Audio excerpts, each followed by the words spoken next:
우리는 지난주까지 예배의 본질을 회복하라 라는 5주간의 말씀을 나눴습니다. 그리고 오늘부터는 마가복음 말씀을 차례대로 나갈 것입니다. 우리 교회 올해의 표가 무엇입니까? 올해의 표, 예수님의 이야기가 풍성한 교회이죠. 그래서 예수님의 이야기가 가득한 복음서 중에서 마가복음을 함께 살피려고 하는 것입니다. 여러분, 요즘은 AI 시대이죠. AI 시대. 또 로봇이 급속도로 발전하고 있습니다. 며칠 전에 현대에서 발표한 휴머노이드 로봇 아틀라스가 큰 각광을 받았습니다. 사진 한번 보여주시기 바랍니다. 이런 로봇인데요, 사진이지만 영상으로 보신 분들도 있을 거예요. 자유자재로 움직이고 무거운 물건도 들고, 그래서 이제 이 로봇이 자동차를 직접 조립한다고 합니다. 놀라운 일이죠. 조금만 더 지나면 우리 각 가정에 휴머노이드 로봇이 이제 가정에서 청소도 해주고 밥도 해줄 날도 멀지 않은 것 같아요. 그날이 올 것 같습니다. 우리는 정말로 최첨단 디지털 시대를 살아가고 있는 것이죠. 여러분, 검색도 요즘 뭘로 합니까? AI로 하죠. 아마 챗GPT 많이 사용하실 터인데요, 우리나라 사람들 중에 챗GPT를 주로 사용하는 사람들의 분포도는 40% 정도 된다고 합니다. 그리고 한 번이라도 사용해 보신 분들은 70%에 육박한다고 하니까 정말로 많은 분들이 이용하고 있죠. 그리고 지금은 이제 구글의 제미나이로 넘어간다, 이런 이야기를 하고 있습니다. 아무튼 대단한 시대를 살고 있습니다. 그런데 이러한 최첨단 디지털 시대에 살고 있는데 아이러니하게도 무속도 강하여져서 그 영향력을 발휘하고 있는 것이죠.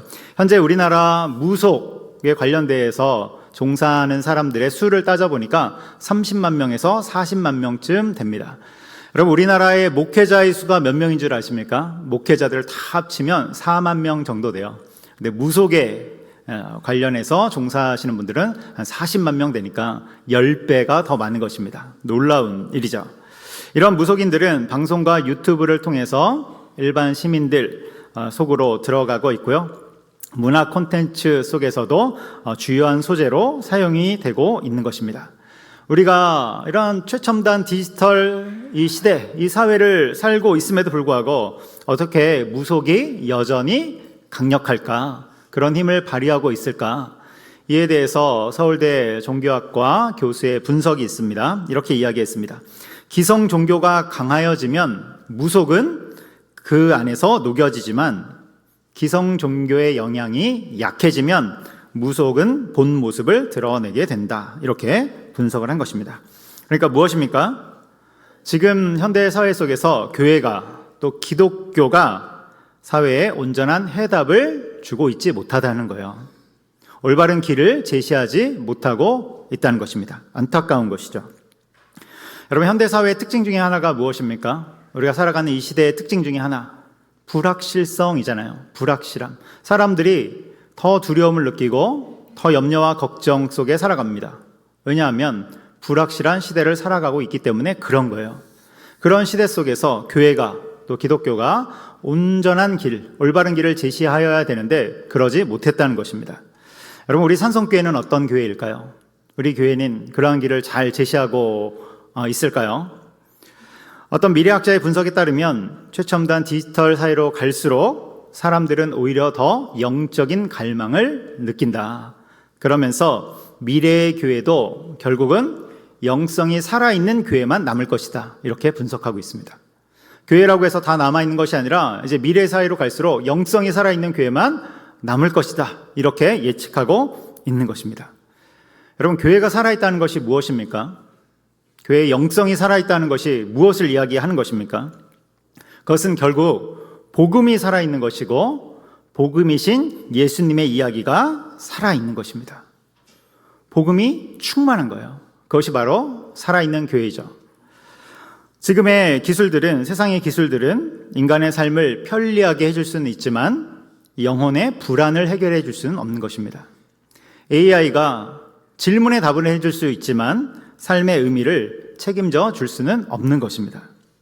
여러분, 복음이, 예수님의 이야기가 살아있을 때 성도가, 교회가 흔들리지 않는다는 사실을 여러분 기억하시기 바랍니다. 내가 곧 길이요 진리요 생명이라 말씀하신 우리 예수 그리스도의 복음, 그 예수님의 이야기가 살아있을 때 이 불확실한 시대 속에서도 절망이나 어둠으로 살아가지 않고 소망 속에 살아가게 됨을 여러분 기억하시기 바랍니다. 그래서 우리의 삶 가운데 복음이 충만하여져서 예수님의 이야기가 가득하기를 소망합니다. 우리가 오늘부터 마가복음의 말씀을 시작하는데요, 마가복음이 쓰여질 당시에도 불확실한 시대였고 또한 불안한 시대였습니다. 왜냐하면 그 당시는 로마 황제가 세상을 지배하였고, 그리고 어떤 영적인 상징인 성전, 예루살렘 성전이 완전히 무너져서 폐허가 된 그런 상태이기 때문에 그렇습니다. 그러니까 얼마나 불안한 시대예요. 얼마나 염려가 많은 시대가 됩니까? 이러한 시대 속에서 마가복음이 쓰여지는데 오늘 본문을 시작하는 1장 1절에서 이렇게 선포합니다. 우리 1장 1절 말씀을 같이 읽어보도록 하겠습니다. 하나님의 아들 예수 그리스도의 복음의 시작이라. 아멘. 불확실한 시대 속에, 불안정한 시대 속에 주님의 복음이 선포되는 것입니다. 모든 허무함 속에 살아가는, 모든 염려와 걱정과 절망 속에 살아가는 인생들을 향해서 주님의 복음이 선포되는 것입니다. 이러한 복음의 선언은 인생들의 영적인 관점을 바꾸게 하고 허무한 것에 굴복되어 살아가는, 또 허탄한 것을 붙잡고 살아가는 모든 인생들의 소망을 주는 그런 놀라운 선언이 되는 것입니다. 여러분, 복음이 무엇입니까? 복음이 뭡니까?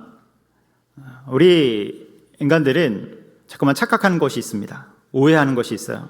그것이 무엇이냐면 나의 열심으로, 나의 노력으로 인생을 잘 살아갈 수 있다는 착각입니다. 여러분, 우리는 하나님이 우리 가운데 삶을 주셨기에 인생을 열심히 살아가야 됩니다. 노력하면서 살아가야 됩니다. 이것을 부인하는 것은 아닙니다. 그리고 일정 부분 그런 부분들이 있습니다. 그러나 여러분, 아무리 노력해도 우리 인생을 깊이 들여다보면 본질적인 부분에서 우리 인간이 무능하다는 것을 발견하게 됩니다. 가령 구원이나 영생에 관한 문제들에 있어서는 인간의 힘이 전혀 미치지 못하는 것이죠. 그리고 결정적인 부분들, 가령 무엇이 있습니까? 건강의 문제, 죽음의 문제 앞에서는 인간이 아무런 힘이 없음을 보게 되는 것이죠. 여러분, 인간의 무능을 발견하게 되는 거예요. 또 요즘 세상 사람들이 말하는 것을 보면 큰 성공이나 성취의 마지막 요소를 뭐라고 좀 흔히들 말하냐면 끝에 가면 운이다, 행운이다, 운과 행운이 따라야 된다, 이렇게 주로 많이 이야기를 합니다. 이 말이 뭡니까? 인간이 어찌할 수 없는 그 영역이 있다는 것이죠. 그런데 여러분, 진리를 아는 자들은 그것을 운이라고 말하지 않고 뭐라고 이야기합니까? 하나님의 인도하심이다, 이렇게 이야기하고 그것을 발견하는 것이죠. 여러분, 결정적일수록, 본질적인 것일수록 인간은 힘이 없음을 발견하게 되는 것입니다. 그런 인생들을 향해서 하나님이 찾아오시죠. 전적인 무능 가운데 있는 우리 인생들을 향해서 하나님이 찾아오셔서 소망을 주시는 것입니다. 여러분, 그게 복음입니다. 하나님이 찾아오셔서 소망을 주는 것, 그것이 복음입니다. 그래서 복음은 인간이 하나님을 찾아 올라가는 어떤 노력이나 고행과 같은 것이 아니라 절망 가운데 있는 인간에게 하나님이 찾아오신 이야기, 이것이 바로 복음이 되는 것입니다. 다시 말해서 인간의 선택에 의해서 시작되는 것이 아니라 하나님의 찾아오심으로부터 모든 것이 시작되는 것입니다. 그래서 성경 말씀을 읽어보세요. 인간의 노력이 아니라 하나님이 어떻게 찾아오셨는지, 하나님이 어떻게 인도하셨는지, 하나님이 어떻게 이끌어 주셨는지, 그것을 성경 곳곳에서 말씀하고 있다는 것입니다. 여러분, 창세기 1장 27절에 보면 하나님이 아담과 하와를 창조하시고 하나님이 아담을 찾아가시죠. 아담이 하나님을 찾아온 게 아닙니다. 하나님이 아담을 찾아가서 불러주시고 사명을 주시는 거예요. 그리고 아담과 하와가 범죄했을 때도 아담이 하나님을 찾아가지 않고 하나님이 아담을 찾아갑니다. 그래서 창세기 3장 9절에 이렇게 말씀하죠. 우리 창세기 3장 9절 같이 읽겠습니다. 여호와 하나님이 아담을 부르시며 그에게 이르시되 내가 어디에 있느냐. 아멘. 하나님이 찾아오신 거예요. 하나님이 찾아오신 거예요.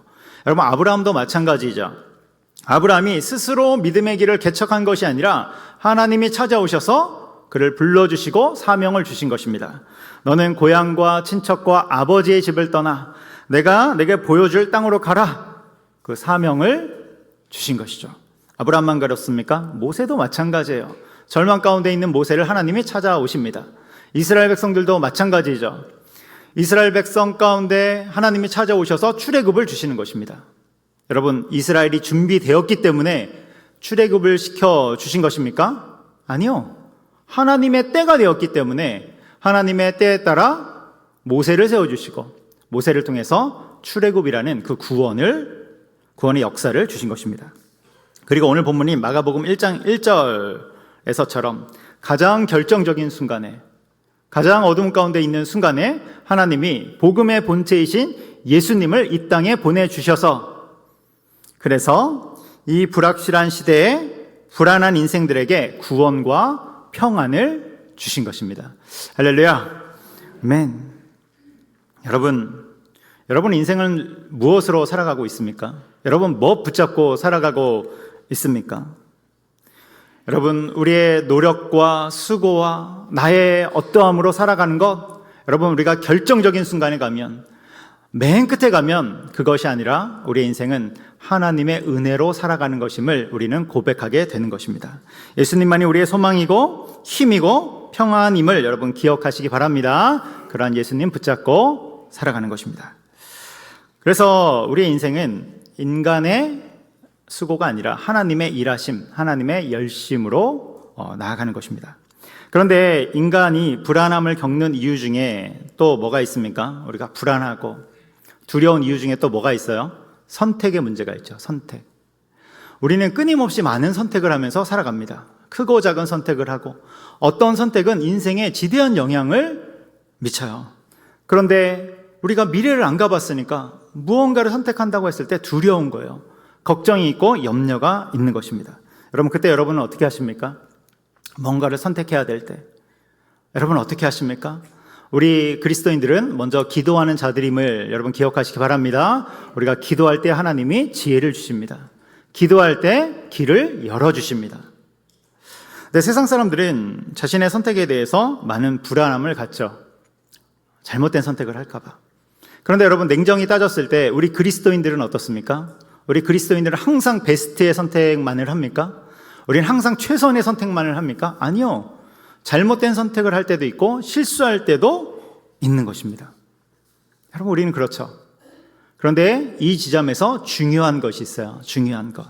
그게 뭐냐면 주님의 사람들은 때로 내 선택이 틀릴 수 있고 실수할 수 있고 잘못할 수 있지만 결국 하나님이 나를 온전한 길, 합당한 길로 이끌어 가심을 믿는 자들입니다. 여러분, 우리는 어떤 선택의 과정 가운데서 흔들릴 수 있고 요동칠 수 있습니다. 그런데 하나님은 우리에게 주시려는 하나님의 뜻, 하나님의 최종 선한 그 뜻을 향해서 우리를 몰아가시는 것입니다. 그것을 향해 우리를 이끌어 가는 것입니다. 그래서 중간에 설령 우리의 선택이 잘못됐다 할지라도 하나님의 일하심, 하나님의 인도하심이 우리의 삶을 이끌어 가는 것입니다. 창세기 12장에 보면 아브라함이 하나님의 부름을 받아 약속의 땅 가나안에 들어가는 그 장면이 나오죠. 당시 아브라함은 하란에 거주했는데요. 여러분, 하란에서 가나안까지는 무려 800km입니다. 800km. 지금처럼 비행기가 있는 게 아니잖아요. 근데 800km를 낙타 타고 아마 이동했을 거예요. 80km도 아니고 800km를. 여러분, 얼마나 험난한 그런 여정입니까? 우리가 한번 그렇게 소달구지 이런 거 타고 간다고 한번 생각해 보세요. 갈 수 있겠습니까? 아브라함이 엄청난 순종을 한 것입니다. 아마 2달 정도 걸려서 도착을 했을 거예요. 여러분, 가나안에 딱 도착을 했어요. 아브라함이 얼마나 감격스러웠을까요? 하나님이 주시고자 하는 그 약속의 땅에 딱 도착했을 때 얼마나 그 마음 가운데 벅차오르는 감동이 있겠습니까? 그래서 아브라함이 이제 가나안에 딱 들어왔는데 처음 정착한 도시가 세겜입니다. 세겜. 그리고 점점 이동하는데 남쪽으로 이동해요. 그래서 세겜, 베델, 네게부. 지도를 한번 보여주세요. 여기 보면 세겜, 베델, 이제 헤브론 있는데 헤브론이 네게부 접경 지역이죠. 그래서 세겜, 베델, 네게부 지역으로 점점 남쪽으로 내려오는 것입니다. 왜 남쪽으로 내려왔을까? 이것은 하나님이 주신 땅이 어디까지인지 확인해 보기 위해서, 알아보기 위해서 남아했다, 이렇게 해석하기도 합니다. 지금은 이제 지도가 발달했지만 당시에는 그렇지 않잖아요. 지도가 발달하지 않았습니다. 그래서 직접 다 다녀보면서 밟아보면서 확인하는 시대이죠. 그래서 약속의 땅의 그 경계와 넓이는 어떤지, 또 그 지역의 도시들은 어떠한 모습을 가졌는지 쭉 살펴보는 것입니다. 그래서 이 여러 도시들을 선택하면서 쭉 내려오는데 아브라함의 선택이 다 올바르지는 않습니다. 다 맞아떨어지는 건 아니에요. 왜 그렇습니까? 쭉 내려오다가 어디까지 내려가요? 저 밑에 크게 써 있죠. 애굽까지 내려가기 때문에 그래요. 여러분, 애굽은 약속의 땅이에요, 아니에요? 약속의 땅이 아니죠. 하나님이 사명으로 주신 땅이 아닙니다. 그럼에도 불구하고 아브라함은 애굽까지 내려가는 선택을 하죠. 그렇다면 왜 애굽까지 내려갔을까? 창세기 12장 10절에서 이렇게 말씀합니다. 같이 읽어보겠습니다. 시작. 그 땅에 기근이 들었으므로 아브라함이 애굽에 거류하려고 그리로 내려갔으니 이는 그 땅에 기근이 심하였음이라. 아멘. 왜 애굽을 선택합니까? 기근 때문에 먹고 살기가 힘들어서 풍족해 보이는 애굽을 향해서 간 것입니다. 먹고 살기가 너무 힘들어서 애굽을 선택한 거예요. 그런데 여러분, 애굽에 딱 갔더니 어떻습니까? 큰 위기를 겪죠. 어떤 위기를 겪습니까? 아내 사라를 빼앗기는 그 엄청난 위기를 겪는 것이죠. 아내를 빼앗긴 거예요. 여러분, 사라가 누구입니까? 사라는 믿음의 가문을 이어야 될 사람이잖아요. 오직 사라를 통해서 이삭이 태어날 수 있는 것이고, 또 그것을 통해서 야곱, 훗날 다윗과 메시아 예수님까지 연결되는, 나오게 해야 되는 중요한 사람이에요. 그런데 그런 사라가 애굽 왕에게 팔려간 것이죠. 엄청난 위기입니다. 잘못된 선택 때문에 겪는 엄청난 위기예요. 그런데 이때 하나님의 보호하심과 일하심이 작동됩니다. 하나님의 위기 탈출 프로젝트가 탁 발동되면서 이들을 큰 위기에서 꺼내주시죠. 그래서 큰 위기에서 벗어난 아브라함과 사라는 다시 올라가서 네게부 지역으로 정착하게 되는 것입니다. 거기에서 믿음의 삶을 이어가는 거예요. 근데 흥미로운 것이 있죠. 이 장면을 이제 창세기 12장 후반부를 읽어보면 이 과정에서 아브라함과 사라가 막대한 부를 얻게 돼요. 막대한 부를. 이런 부분들이 좀 이해하기 어렵고 또 흥미로운 부분이죠. 여러분, 우리 인생들이 두려운 것이 무엇이 있습니까? 염려와 걱정이 있는 것이 뭡니까? 그 중에는 당장에 잘못된 선택을 했을까봐, 내 선택이 잘못되었을까봐 하는 것들이 있죠. 또 내 노력과 수고가 이렇게 노력했는데, 이렇게 수고했는데 헛된 것일까봐 두려움 가운데 있는 것이 있습니다. 그래서 우리는 좋은 선택을 위해서, 또 좋은 수고와 노력을 위해서 필요한 정보도 모으고 공부도 하고 배움도 가져가야 하는 것입니다. 그와 동시에 기도를 하면서 하나님의 지혜와 하나님의 인도하심을 받으면서 나가는 것입니다. 그런데 여러분, 혹 어떤 선택에 있어서 조금 잘못했다고 할지라도 두려워하지 말기를 바랍니다. 우리 인생에 어떠한 실수와 실패가 있다고 할지라도 여러분 두려워하지 말기를 바랍니다. 물론 조금 고통스럽습니다. 아브라함이 사라를 빼앗기는 것처럼 그런 고통들이 있을 수는 있어요. 그런데 여러분 두려워하지 말기를 바라요. 왜 그렇습니까? 중요한 것이 있죠. 정말 중요한 영적인 비밀이 있죠. 여러분, 우리의 인생은 결국 하나님의 일하심과 은혜가 우리를 이끌어 간다는 사실입니다. 나의 인생, 나의 수고와 나의 노력이 삶을 끝까지 이끌어 가는 것이 아니라 하나님이 우리를 이끌고 가고자 하는 그 지점, 그 선하신 뜻의 지점을 향해서 결국은 하나님이 우리를 이끌어 가신다는 그 놀라운 진리가 있는 것입니다. 여러분, 이것을 기억하시기 바랍니다. 인생의 끝으로 갈수록 우리가 이것을 더 보지 않습니까? 또 일의 끝으로 갈수록 우리가 이것을 더욱더 고백하지 않습니까? 모든 일을 마친 후에 뒤를 탁 돌아보면 우리가 무엇을 고백합니까? 하나님의 은혜이구나. 하나님이 여기까지 우리를 이끌어 주셨구나. 하나님이 인도해 주셔서 여기까지 왔구나. 여러분, 이것을 고백하지 않습니까? 이것이 믿음의 사람들의 공통적인 고백이고, 이것을 알고 나가는 것이, 믿고 나가는 것이 영성이고 복음이 되는 것입니다. 그래서 로마서 8장 28절에서 이렇게 말씀합니다. 로마서 8장 28절 같이 읽습니다. 우리가 알거니와 하나님을 사랑하는 자, 곧 그의 뜻대로 부르심을 입은 자들에게는 모든 것이 합력하여 선을 이루느니라. 아멘. 모든 것이 합력하여 선을 이루느니라. 여러분, 하나님의 역사하심이에요. 합력은 하나님의 역사하심. 하나님의 역사하심으로 인하여서 하나님의 뜻에까지 도달하게 해 주신다는 것입니다. 여러분, 이 말씀을 기억하면서 불확실한 시대 속에 불안함이 아니라 하나님이 우리의 삶 가운데 행해 주실 그 소망 가운데 나가는 우리가 되기를 주님의 이름으로 축복합니다. 하나님이 우리를 붙들고 계심을 기억하면서 우리 가운데 베풀어 주실 위대한 일들, 그 놀라운 역사를 바라보며 믿음 가운데 나가는 저 여러분 되기를 주님의 이름으로 축복합니다. 여기까지가 오늘 말씀의 첫 번째인 하나님의 일하심과 복음입니다. 하나님의 일하심과 복음. 이제 두 번째를 볼 텐데요. 두 번째는 회개와 복음입니다. 회개와 복음. 여러분, 하나님의 일하심이 있습니다. 역사하심이 있어요. 그런데 우리가 해야 될 일도 있죠. 우리가 해야 될 일. 그 중에 가장 첫 번째는 죄를 버리는 것입니다. 죄를 버리는 것. 우리가 여러 선택들을 할 수 있지만 죄된 선택은 하지 않는 것입니다. 마가복음 1장 15절에서 이렇게 말씀하는데요. 우리 마가복음 1장 15절 같이 읽습니다. 이르시되 때가 찼고 하나님의 나라가 가까이 왔으니 회개하고 복음을 믿으라 하시더라. 아멘. 여기 보면 회개하고 복음을 믿으라. 여러분, 그냥 복음을 믿는 게 아니에요. 회개하고 복음을 믿으라. 순서가 있는 것입니다. 절차가 있는 거예요.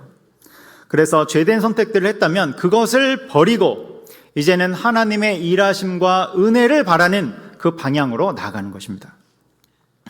회개가 뭡니까? 회개. 이 회개라는 단어는 한자이죠. 한자. 그래서 회는 뉘우칠 회, 그리고 고칠 개. 그래서 진정한 회개는 뉘우침으로 끝나는 것이 아니라 고칠 개. 행동을 수정하는, 행동의 고침까지 나가는 것입니다. 우리가 간혹 오해하는 부분 중에 회개를 오해할 때 감정적인 뉘우침으로 생각하는 분들이 있어요. 감정적인 것으로. 여러분, 그런 게 아니죠. 회개는 감정적인 것이 아닙니다. 감정이 따라올 수도 있고 안 따라올 수도 있어요. 회개가 무엇입니까? 삶의 기준을 바꾸는 것이고 삶의 방향을 바꾸는 것입니다. 복음의 방향으로 바꾸는 것이고 예수님의 방향으로 바꾸는 것입니다. 그래서 어떤 사람이 만일 행동에 고침이 없이 늘 뉘우침의 기도만 한다면 그분은 어떤 기도를 한 거예요? 회개 기도 중에 어떤 기도를 한 것입니까? 회 기도만 한 거예요. 회 기도. 회개까지 못 간 거예요. 늘 회 기도만 하는 것입니다. 이것은 헬라어 원어를 살펴봐도 똑같죠. 헬라어로 보면 회개는 메타노이아입니다. 메타노이아. 뜻은 방향을 바꾸다. 180도 유턴입니다. 쉽게 말하면 180도 유턴이에요. 그래서 가던 길에서 180도 몸을 돌려 방향을 바꾸는 것. 이것이 회개입니다. 요나서 3장에 보면 니느웨 사람들의 회개가 나와요. 니느웨 사람들의 회개. 이들이 회개할 때 단순히 말로 잘못을 고하는 정도가 아니라 이 수준을 뛰어넘죠. 요나서 3장 8절을 읽어보도록 하겠습니다. 같이 읽습니다. 힘써 하나님께 부르짖을 것이며 각기 악한 길과 손으로 행한 강포에서 떠날 것이라. 아멘. 악한 길과 손으로 행한 강포에서 떠난다. 여러분, 여기까지 가는 것입니다. 이것이 회개입니다. 그러니까 회개는 말이 아니라 방향이에요. 방향. 복음이신 예수님을 향한 방향으로 우리의 몸을 트는 것이고 예수님이 내 삶의 주인이 되도록 방향을 트는 것입니다. 여러분, 우리 인생이 허무한 것에 굴복되는 이유가 무엇입니까? 자꾸만 내 인생을 내가 쥐고 가려고 하니 여러분, 나를 믿을 수 있겠습니까? 그러니까 우리는 자꾸만 허무한 것에 절망 가운데 굴복하는 것입니다. 우리 인생들은 회개를 좋아합니까? 안 좋아합니까? 회개를 안 좋아하죠. 회는 좋아합니다. 근데 회개는 안 좋아해요. 은혜는 좋아하죠. 은혜. 그런데 회개 없는 은혜는 삶을 결코 복음적인 삶으로 인도하지 못하는 것입니다. 여러분, 회개 없는 은혜는 결코 복음으로 인도되지 못하는 것입니다. 그렇게 삶의 주인이 예수님임을 기억하며 끊임없이 예수님의 방향으로 우리의 삶을 틀어 그 복음의 방향으로 나아가는 저 여러분 되기를 주님의 이름으로 축복합니다. 제 말씀의 결론부입니다. 이제 마치려고 하는데요. 마가복음의 시작은 예수님의 복음의 선언으로 시작됩니다. 예수님의 복음을 탁 선언했어요. 그렇다면 곧장 예수님이 등장하여야 될 것 같은데 예수님이 등장하지 않고 어떤 한 사람이 등장합니다. 바로 세례 요한이죠. 그래서 예수님이 오시기 전에 세례 요한이라는 사람을 통해서 복음의 길을 준비케 하는 것이고 또 이를 통해서 예수님의 이야기를 써내려가도록 하는 것입니다. 이 부분은 이제 다음 주에 더 볼 것입니다. 여러분, 우리도 복음이신 예수님과 함께 또 복음의 방향으로 우리 몸을 틀면서 우리의 삶에서 예수님의 이야기를 써내려가는 저 여러분 되기를 주님의 이름으로 축복합니다. 기도하겠습니다.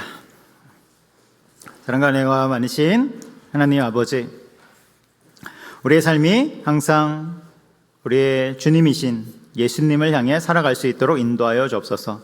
또한 우리의 모든 인생이 하나님의 은혜로 이루어져 있음을 기억하며 절망이 아니라 소망의 빛을 볼 수 있도록 인도하여 주옵시며 묶임이 아니라 해방 가운데 복음의 선언을 받아들이며 예수님과 함께 살아가는 우리가 될 수 있도록 인도하여 주시옵소서.